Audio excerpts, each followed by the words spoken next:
On this day, we celebrate the homegoing of Sister Lillie Bell Stevens, who was called to her glorious heavenly home on July 5th, 2009 at Brooksville Regional Hospital at 6:10 a.m.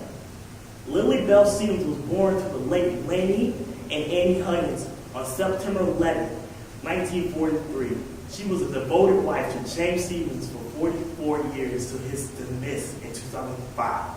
She was a devoted member of Mount Zion AME Church of Money Hill, where she was a member of the senior choir, president of the usher board, director of young people department and youth for many years, and served on the food committee.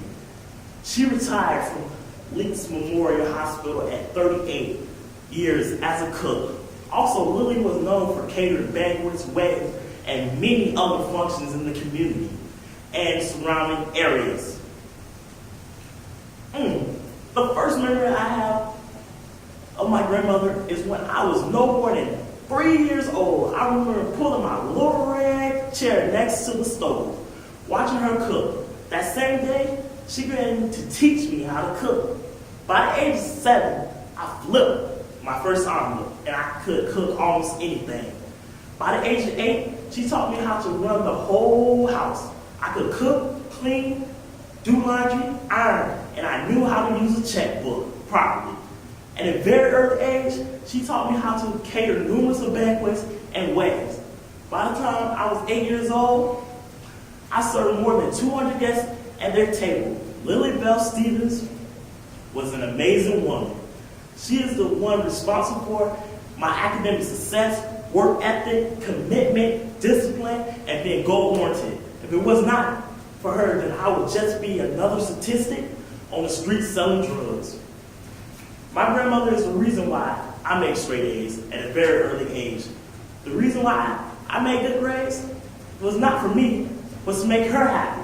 She's the one that told me education was the key to success. I remember her coming home late from work every night, making sure I spelled every word correctly before I went to sleep, so that I was prepared for my spelling test every week.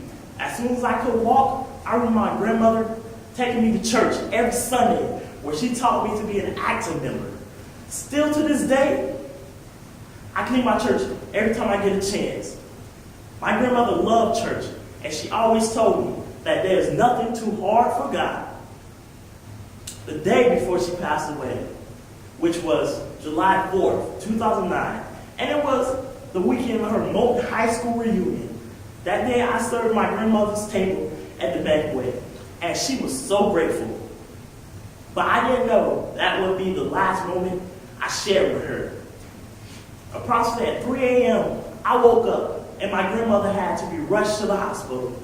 That morning at the hospital, I remember my grandmother's oldest sister stating that was my best friend. So that day, I didn't know I lost. I didn't only lose a grandma, I lost a mother, teacher, hero, and my best friend. Mama, Mama, you know I love you. Ooh, you know I love you, Mama. Mama, you're the queen of my heart.